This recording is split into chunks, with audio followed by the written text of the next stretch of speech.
A gente prometeu, vamos direto para Brasília. Nesse momento, o jornalista Marcelo D'Angelo vai fazer uma entrevista exclusiva aqui para a gente com o presidente Jair Bolsonaro. Vamos lá.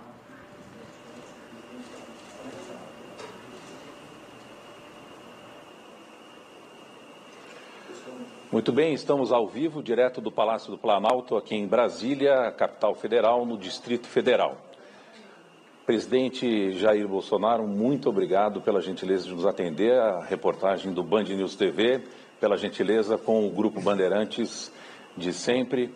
Como é que o senhor avalia, até agora, o impacto da crise do coronavírus no Brasil, do ponto de vista da saúde e também do ponto de vista da economia? Do ponto de vista da saúde, não temos informações que qualquer pessoa tenha falecido por falta de UTIs ou de respiradores.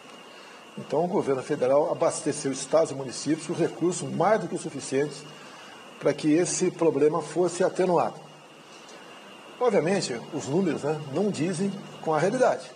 Temos informações do Brasil todo que muita gente falece com várias comorbidades e, entre elas, a Covid. E entra nessa estatística com Covid apenas. Isso não ajuda para que nós tenhamos uma numeração perfeita do que acontece para que possa tomar outras iniciativas. Agora, deixa bem claro, toda a política de fechar comércio, de isolamento, de fechar praia, de privar de liberdade das pessoas, é exclusiva dos governadores e prefeitos. O governo federal não tem qualquer ação nessa questão. Infelizmente, porque eu gostaria de participar, o Supremo Tribunal Federal assim decidiu que deveria ser feito. Então, na questão da saúde, o Brasil está enfrentando, lamentamos as mortes, mas está enfrentando esse problema que aflige o mundo todo da melhor maneira possível. No tocante a empregos, desde o primeiro pronunciamento meu, eu apanho da grande mídia, quando eu falei que tínhamos dois problemas pela frente. O problema da vida e a questão do vírus, ou melhor, a vida e a questão do desemprego. Muitos achavam que economia deixa para depois, vida não se salva, a economia pode ser recuperada. Estamos vendo agora que esse problema está chegando de forma muito forte. Não temos ainda quantidade de desempregados no Brasil formais, mas na casa de alguns milhões. Os informais foram 38 milhões que perderam quase toda a sua renda, segundo a própria OIT. E estamos enfrentando isso como? Com auxílio emergencial, no primeiro momento, que deve ser prorrogado mais duas parcelas, não de 600, mas um número um pouco menor, que cada parcela se gasta em torno de 50 bilhões de reais. Não é que eu não queira, é que a nação não suporta isso daí. E a questão do emprego. Nós fomos o país, com toda certeza, que mais salvou empregos no mundo com as propostas nós de ajudar, em especial as pequenas e microempresas. Presidente, ainda sobre a saúde. Muitos dizem que houve falta de diálogo. Como é que o senhor encara essa crítica, especialmente no trato com os governadores e com os prefeitos? Olha, a falta de diálogo existe sim, porque os governadores passaram a ser os donos dos seus estados e os prefeitos os donos dos seus municípios. Então o governo federal caberia apenas uma coisa, injetar recursos para lá. Por isso que faltou diálogo. Da nossa parte, por exemplo, desde o começo, não é que eu apostei, eu tinha as informações de fora, de dentro do Brasil, que a hidroxicloroquina estava dando certo, de forma não comprovada cientificamente. E não tinha mais outra alternativa. Então, eu joguei nessa questão, baseado em dados, em números, em relatos de médicos e pessoas que se curaram, para atenuar esse problema. Teve governador e teve prefeitos também que simplesmente proibiram a administração desse medicamento e não apresentaram uma alternativa. Então, a falta de diálogo houve por aí, que nem tinha mais interesse por parte de muitos governadores conversar comigo. Raros foram os governadores que conversaram. Por quê? O deles estava garantido que era o recurso na ponta da linha. O senhor foi um dos primeiros, se não o primeiro, a alertar para as dificuldades que poderiam afetar especialmente os mais carentes. O governo providenciou a ajuda do Corona Voucher. Como é que o senhor vê agora a ideia de uma renda mínima? É uma nova proposta do Paulo Guedes, que ele fala também em carteira verde e amarela, É algo parecido o seguinte: você pode trabalhar e seria um banco de horas, tantas horas, final do mês alguém vai dizer que pagou tanto para você. Se foi abaixo do salário mínimo, você ia ter um imposto de renda negativo. Ou seja, você ganhou R$500, você teria mais 10% que entraria numa conta específica para você. Essa é a ideia do Paulo Guedes, até para ajudar a voltar a economia. porque se fala em CLT, direitos trabalhistas, né? Bacana, muito bonito, mas para quem emprega a dificuldade é enorme. Então o que nós queremos é dar uma oportunidade para aqueles, esses exatamente informais, os 38 milhões, que nós sabemos agora que esse número vai crescer mais ainda, porque muita gente da classe média perdeu tudo, vai para a informalidade. Então a ideia é exatamente isso, é fazer pegar a economia. Não vai ser fácil, mas acredito na equipe do Paulo Guedes. O senhor acredita que vai ser possível prorrogar ainda essa ajuda do Corona Voucher por mais algum tempo? Uma ideia inicial, a quarta e quinta parcela, né, seria de R$300. Eu sei que é pouco, mas cada parcela de R$300 vai custar aos cofres públicos em torno de 25 bilhões de reais. Basta lembrar que o Bolsa Família custa em torno de 33 bilhões por ano. Então é um dinheiro que vai se somar à nossa dívida bastante grande que nós já temos. Há também uma preocupação com as pequenas e microempresas, presidente. Como é que o senhor está vendo essa questão? É possível fazer algo mais por esses pequenos e microempresários? Olha, nós temos feito o possível, tá certo? Não tem um valor específico aqui, mas está na casa de 100 bilhões de reais, ajuda para pequenos e micros empresários, que parte do salário é o governo que está pagando exatamente para que não houvesse demissões. Então é isso, essa proposta, com toda certeza, vai ser renovada por parte da equipe econômica. Interessa porque você faz a economia pegar para valer numa situação que nós nos encontramos, de dificuldade enorme, porque não é apenas pequena e microempresa. Os grandes empresários também perderam, porque o que eles produzem não é vendido na ponta da linha. O comércio foi fechado. No meu entender, foi o exagero, a forma como você tratou essa questão. E o preço vai ser alto. Eu dizia lá atrás, não pode o efeito colateral do combate ao vírus ser muito mais danoso do que o próprio vírus. E, infelizmente, estamos vivendo isso, mas acredito que temos saída para isso. Bom, os números estão começando a mudar um pouco com relação ao coronavírus. O senhor acredita que mais quanto tempo talvez a gente consiga ter um pouco mais de tração, um pouco mais de liberdade para poder voltar às atividades comerciais e econômicas? Olha, os números não são muito precisos ainda, né? A nova fórmula que nós adotamos, que foi muito bem feita pelo Pazuello, nosso ministro da Saúde, nós computamos agora os mortos naquele dia. As mortes que chegam dias anteriores, nós não descartamos, simplesmente computamos naqueles dias anteriores. Então a metodologia mudou e ajudou bastante. Baixou muito no Rio de Janeiro, Amazonas praticamente zerou, Roraima está bastante alto, e São Paulo, não sei porquê, está mantendo ainda esse nível. Tá? Talvez porque em diário oficial da União, do senhor governador do estado de São Paulo, de poucas semanas, está bem claro onde as causas indefinidas de morte devem ser acreditadas como se Covid fosse, talvez por causa disso.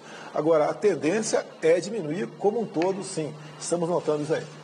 Bom, o país tem passado e atravessado diversas e sucessivas crises políticas, com algum conflito entre os poderes. Como é que o senhor analisa esse contexto desde o início do seu governo? Olha, é uma constância em fustigar o governo. Uma constância. Sempre temos algum problema. O último agora, estou sendo julgado no TSE, acredite, tem que saber motivo, né? Por que está sendo julgado no TSE? Um site, em setembro de 2018, antes das eleições, que era mulheres contra Bolsonaro, entrou lá um hack e botou mulheres com o Bolsonaro. E ficou assim por 24 horas. Então, isso, segundo a denúncia que chegou ao TSE, influenciou nas eleições. E a chapa Bolsonaro-Mourão devia ser caçada. O que eu vejo no TSE? É uma denúncia que não devia ser aceita, mas está sendo julgado se esse processo continua ou não. Como o senhor vê a articulação com o Congresso Nacional? É também uma fonte, às vezes, de controvérsia. A recente indicação do deputado federal Fábio Faria se encaixa num esforço de articulação com o Congresso Nacional? Como é que o senhor avalia esse quadro? Não, primeiro, como eu não tinha essa articulação, a imprensa toda batia em mim que faltava o diálogo. Quando comecei a conversar com parlamentares, líderes de outros partidos, exceto da esquerda, começaram a me acusar de fisiologismo. Nós não entregamos, ninguém do dito Centrão me pediu, ministério, estatais ou banco oficiais. Então, estamos mantendo o nosso compromisso de campanha e assim está sendo feito. E nós conseguimos nos aproximar desses partidos, agora só acusados de fisiologismo. O tocante é o Fábio Faria. É meu amigo, um amigo particular de algum tempo. Tá? Nós tínhamos a necessidade de melhorar nossas comunicações, não só a interna, bem como as comunicações como um todo no Brasil, o que interessa realmente. Tá? E foi assim, nós resolvemos tirar uma parte da Secretaria de Governo, do Ramos, né? E uma parte do Ministério de Ciência, Tecnologia e Comunicações, do Marcos Ponce, e criamos esse Ministério das Comunicações, que começa não só com um orçamento grande, bem como com muitas atribuições. Então, o Fábio Faria foi, como sempre, na minha cota pessoal, para ajudar as comunicações. Alguns falam que eu botei um deputado lá, né? E isso não poderia acontecer. Lembro que a senhora Tereza Cristina é deputada federal por Mato Grosso do Sul e faz um excelente trabalho. Também o Marcelo Alva Antônio, no tocante ao turismo, estava fazendo um trabalho excepcional. Infelizmente, a questão do vírus diminuiu bastante o tamanho do turismo. Tínhamos, um tempo atrás, o Mandetta, depois nos deixou. Então, a questão de ter parlamentares não tem nada a ver com o fisiologismo. Temos bons parlamentares e competentes. O Fábio Faria entende do assunto e acredito muito no trabalho dele. Qual será a grande prioridade para o Ministério das Comunicações? São várias prioridades, né? Uma ali é a comunicação do governo.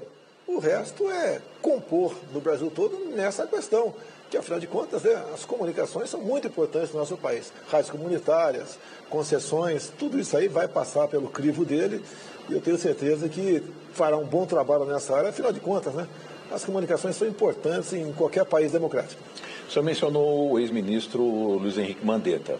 Teve também a saída do ex-ministro Sérgio Moro. Como é que o senhor avalia essas duas saídas? Primeiro da saúde, que depois foi superado com a nomeação de Nelson Teich, agora Pazuello, e o desfecho da saída de Sérgio Moro.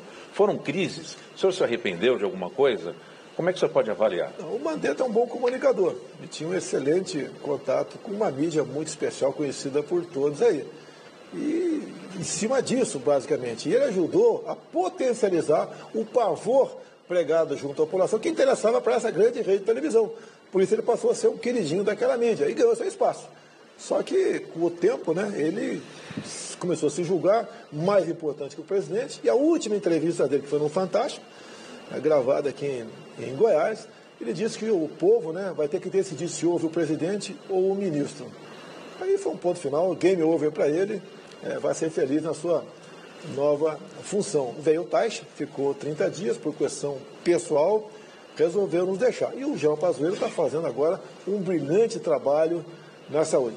Quanto ao senhor Sérgio Moro, era uma pessoa muito ele, né? Muito ele e mais ninguém. E daí a gente lamenta, porque as acusações que ele fez não colou, inclusive disse que a prova estaria naquela sessão, naquela reunião ministerial que foi gravada, que é comum eu gravar e destruir o chip. Por sorte, não destruir, e por azar, lamentavelmente, o ministro Celso de Mello resolveu tornar pública toda a sessão, que em parte agora causa um problema para a gente. Ou seja, uma reunião reservada, que foi aqui carimbada como secreta por nós, foi divulgada, por outro lado, no meu entender, sem a devida responsabilidade. Aí vem crise, mais uma nova crise pela frente, que deságua em cima do Ministério da Educação. Tá? Estamos buscando uma maneira de contornar isso daí.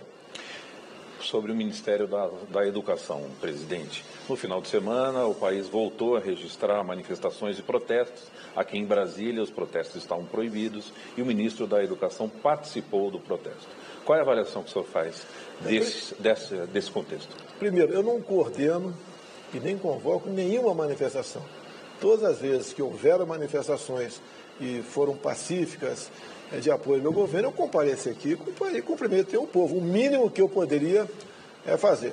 Quanto à participação do ministro no dia seguinte, né, num grupamento de pessoas, que não foi aquele grupo de pessoas que soltou os fogos para cima do Supremo Tribunal Federal, eu acho que ele não foi muito prudente participar dessa manifestação, apesar de, na hora de grave, ele ter falado ali. Mas não foi um bom recado, porque ele não estava representando o governo.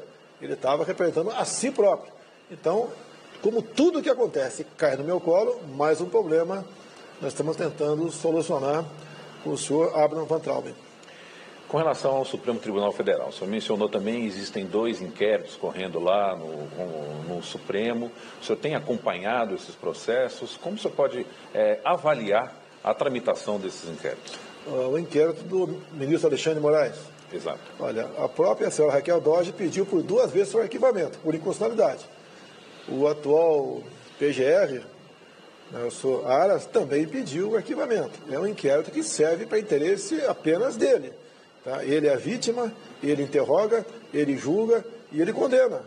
Isso não é justo, no meu entender, porque está aí à margem da legislação brasileira. Então isso é um foco de atrito. Até a busca e apreensão que foi realizada na casa de 29 simpatizantes meus, nenhum simpatizante da oposição, isso não soa muito bem no Estado Democrático de Direito. Isso, obviamente, né, é um foco de atrito que o Supremo tem que superar. Da minha parte, eu pergunto para você, pergunto para quem está assistindo, onde é que eu provoquei em algum momento o Supremo Tribunal Federal? Onde é que eu fui a origem de problemas para o Brasil por posições minhas? Não existe isso aí. Não existe. Querer dizer, porque em manifestações tem um cara ou outro com a placa do AI-5, é digno de pena essa pessoa. Existe AI-5? Não existe mais atos institucionais. É a mesma coisa que levantasse uma faixa, pena de morte. Não existe pena de morte.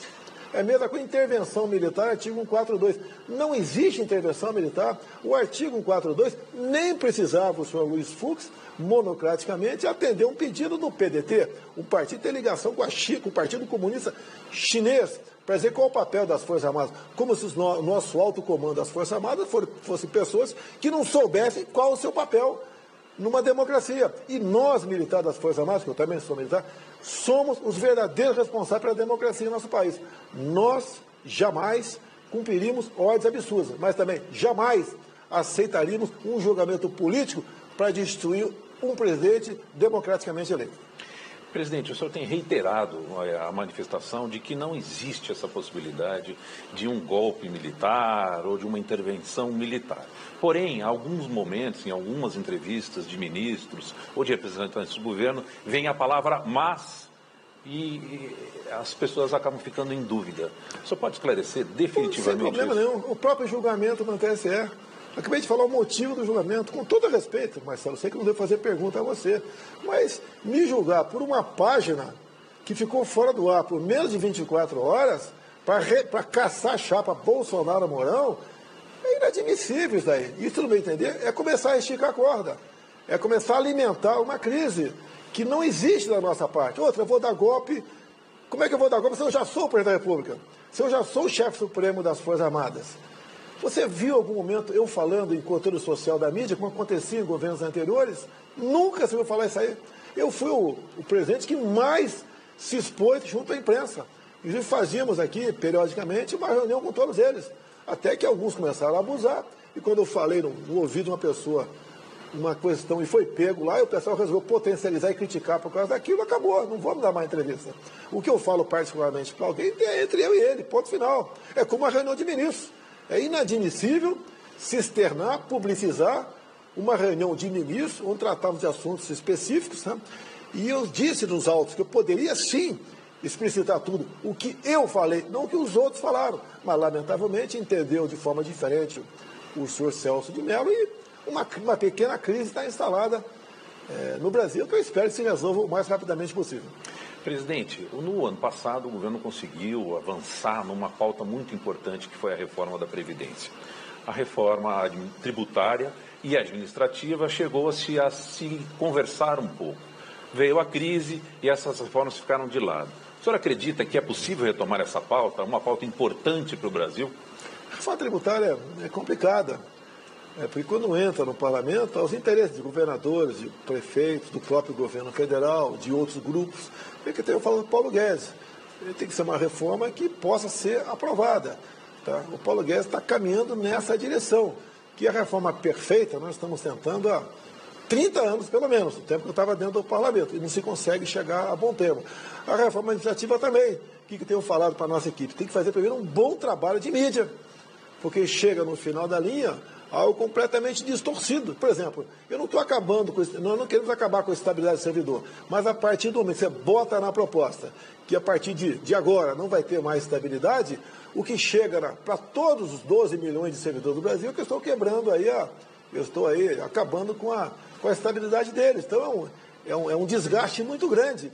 Eu não estou preocupado com reeleição, mas nós devemos nos preocupar e atender os eleitores, o brasileiro, de forma honesta e justa, e não ser massacrado pela opinião pública por uma coisa que você não fez e não propôs. Então, a guerra da mídia é importante, por isso o atraso no envio da reforma legislativa para o Parlamento. Mas o senhor acredita que no segundo semestre será possível retomar essa pauta?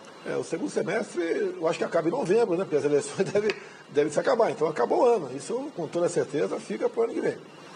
Presidente, vai ficar alguma lição grande dessa pandemia, dessa crise, que o mundo todo está enfrentando, não só o Brasil? O senhor acredita que fica algum aprendizado grande dessa crise? Fica, até pela forma como ela foi tratada. O Supremo Tribunal Federal, no meu entender, uma crítica que eu faço construtiva, errou ao dizer que cada Estado cuide da melhor maneira que lhe aprouver essa questão. Tinha que ter uma orientação governamental nesse sentido. Eu poderia, sim, fazer um conselho, uma reunião de 2, 3 por Estado, ficar de maneira permanente em Brasília e fazendo as políticas, né? E isso poderia ser feito. Você pode ver a própria maneira de cada governador comprar respiradores mundo afora, como São Paulo agora parece que está comprando da Turquia, outros compraram da China, outros de outros países, isso não caiu muito bem, até porque a Polícia Federal está agindo, está encontrando problemas e tem gente se complicando tocante a isso. Deveria estar sob nossa orientação isso aí. Tá? Então, isso é uma questão. E a outra, como o próprio governo americano disse, não podemos depender, né, de certas coisas vitais de apenas um país. Por exemplo, a cloroquina, né, o insumo para ela, dependemos exclusivamente da Índia, graças a uma amizade, uma consideração, porque eu estive na data magna da Índia em janeiro desse ano. Só um chefe de Estado é convidado, né? Tivemos o beneplácito aí do governo indiano e nos mandou uma quantidade suficiente de insumos que deu para garantir está dando para garantir a nossa produção de hidroxicloroquina. Agora, devemos buscar insumos em outros países. E parece que um país da América do Sul também tem isso. Então, e outra coisa, você tem que, certas coisas, você fazer, não tem que depender lá de fora tudo. Não podemos ter um país onde, prioritariamente, em grande parte, se preocupa apenas com os commodities. Nós temos que nos industrializar, dar mais atenção ao Ministério da Ciência, Tecnologia e Inovação para aplicar nessa área, para o Brasil poder realmente sair, né, da dependência que temos em muitos de outros países. Bom, o senhor mencionou a Polícia Federal. O senhor está satisfeito com o arranjo que acabou ficando na nomeação do diretor-geral, enfim, de como a Polícia Federal está posicionada? Está bem encaminhado isso? Primeiro, no meu entender, foi uma brutal interferência no Supremo Tribunal Federal na escolha do diretor-geral. A argumentação é que é meu amigo. Eu o conheci depois do segundo turno das eleições de 2018. A amizade que aconteceu ali foi natural. Foi natural, é o meu segurança, eu tenho que conversar com ele, tomava café com ele, etc. Agora, tem ministro aqui como o Ramos, eu o conheço, é meu amigo desde 1973.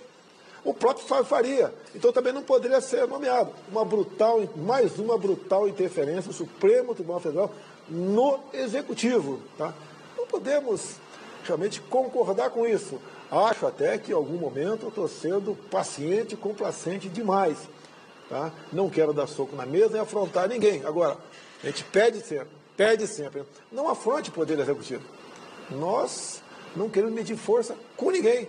Nós queremos administrar e conduzir o Brasil a um porto seguro, que afinal de contas tem muitas incertezas no ar, tá?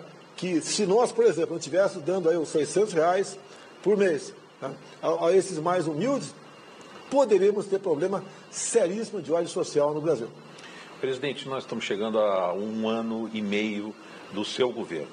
Qual é a avaliação geral que o senhor faz? Foi possível encaminhar as pautas para a qual o senhor se candidatou, se elegeu e teve quase 60 milhões de votos? Deixa eu aproveitar e fazer campanha aqui agora, né? Não é campanha antecipada, não, né? Eu tenho um sonho. Tá? Não é fácil a minha vida, não estou reclamando. Sabia, em grande parte, do problema que enfrentaria pela frente. O parlamento, o judiciário, o sindicato, né? Mas qual é o grande sonho? Se a gente continuar razoavelmente bem, nós temos como em 2022 buscar fazer uma grande bancada de parlamentares e senadores, tá certo? E realmente botar em prática o que nós devemos fazer para mudar o Brasil. Alguns querem que eu mude o Brasil em 1 ou 2 anos, como me cobrem recentemente nas mídias sociais. Você não vai fazer nada, mais uma que acontece contigo, prenderam não sei quem, o que você vai fazer? O pessoal tem que ter paciência. E eu não tenho como bater no peito e eu agora vou, o que eu fizer é certo. Isso não é democracia. Eu acredito na democracia. Vou lutar com essas armas, apesar de alguns outros colegas, poucos, né, não usam essa arma para fazer política ou para atingir o seu objetivo. Vale a pena o sacrifício que eu estou tendo. Agora, minha família sofre e muito com isso, mas acho que vale a pena para o futuro dos meus filhos e netos. Posso entender, então, que o senhor se candidata à reeleição em 2022? Eu não quero descartar isso daí. O que eu falei lá atrás é que eu não disputaria uma reeleição caso fizesse uma boa reforma política, como, por exemplo, reduzindo o número de parlamentares em todo o Brasil. Como isso não está previsto acontecer, uma possível reeleição a gente não descarta, mas não vive em função disso. Eu agi dessa maneira enquanto parlamentar e sempre falei para os meus colegas parlamentares, se você se preocupar com reeleição, você está fadado ao insucesso, porque você acaba sendo o bonzinho, aquele que diz sim para todo mundo. E o sucesso da política é saber dizer não. Presidente, para encerrar, preciso informar o senhor que no próximo dia 22 de junho chega o canal AgroMais, um canal 100% dedicado ao agronegócio brasileiro, que vive um momento excepcional. É o setor da economia brasileira que, ano após ano, tem crescido de forma sustentável, respeitando o meio ambiente. E o senhor até mencionou o trabalho da ministra Tereza Cristina. O senhor pode oferecer uma palavra para nós sobre essa iniciativa de lançamento do canal AgroMais? Primeiramente, lá atrás, né, eu dizia que seria muito bom se nós fundíssemos o Ministério do Meio Ambiente com a Agricultura. Depois eu vi que seria um peso muito grande. E voltei atrás. Tá? E o casamento, Tereza Cristina com o nosso ministro Ricardo Salles, perfeito. O homem do campo, né, não está sendo importunado. O homem do campo está tendo segurança na sua propriedade. Nós somos amigos dos índios, mas tínhamos uma indústria da demarcação em terras indígenas, assim como outras indústrias de demarcações de parques nacionais, área de proteção ambiental, que são importantes, sim. Mas hoje, em torno de 60% do território brasileiro já é protegido. 14% para indígena. E aproximadamente 27% apenas do nosso território nós ocupamos para pecuária e para agricultura. Então o Brasil está indo muito bem. E temos uma grande área pela frente, a região do Mato Piba, para nós aqui desbravarmos aqui naquele miolo mais ao leste do Brasil. Então o Brasil está indo muito bem e, em grande parte, graças ao agronegócio.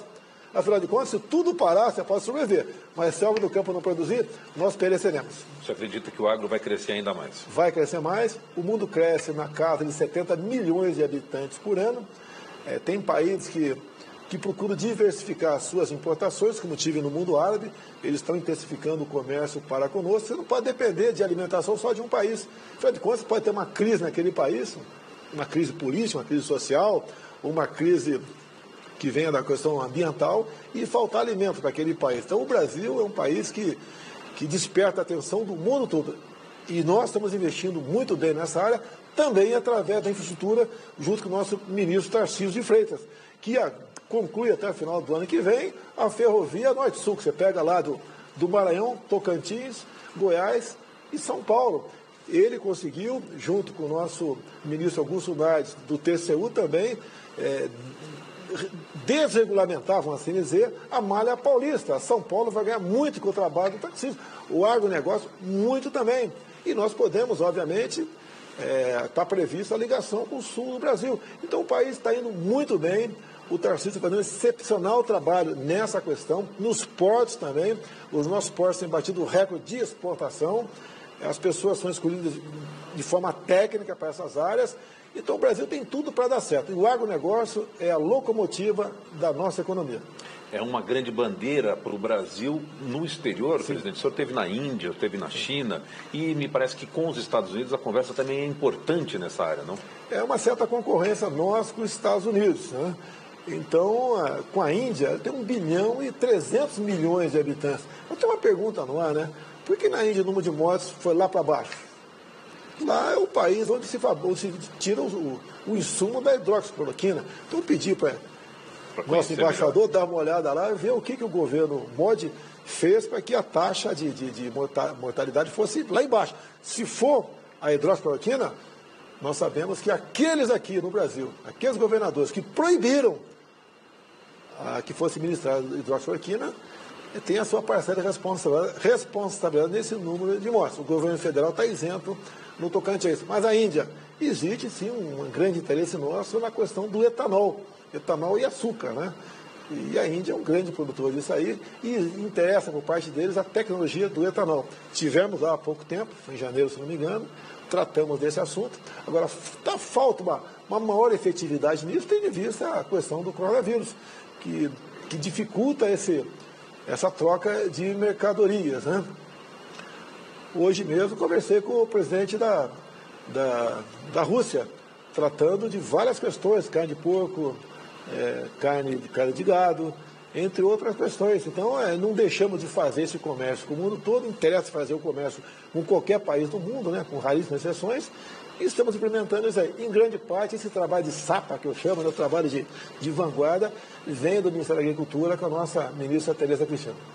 Presidente, de forma democrática e cumprindo com a missão jornalística, o Band News TV estará sempre com microfones e câmeras abertas. Muito obrigado pela sua participação hoje, neste dia que a gente inaugura uma nova programação. O senhor foi muito atencioso, muito obrigado. E fica o convite já para voltar e trazer as outras novidades, a gente poder fazer um acompanhamento de como o Brasil tem se desenvolvido. Boa sorte a vocês. Vocês podem fazer bom uso dos nossos ministros, excelentes, excepcionais ministros, que podem trazer informações na ponta da linha que realmente interessa a todo o Brasil. Que a imprensa séria, aquela que realmente busca vender a verdade, é a que entrevista as pessoas, em especial ao vivo, como estou fazendo aqui agora. Muito obrigado. Muito obrigado ao senhor. Nós voltamos aos estúdios do Band News TV em São Paulo. Muito bem, Marcelo D'Angelo conversando com o presidente Jair Bolsonaro ao vivo do Palácio do Planalto. Um pouco antes você acompanhou também uma entrevista ao vivo exclusiva da Rádio Bandeirantes com o vice-presidente Hamilton Mourão. Aqui comigo a Cíntia, também chegando o Felipe Vieira, que vai ficar por aqui pelas próximas 2h30 trazendo as informações.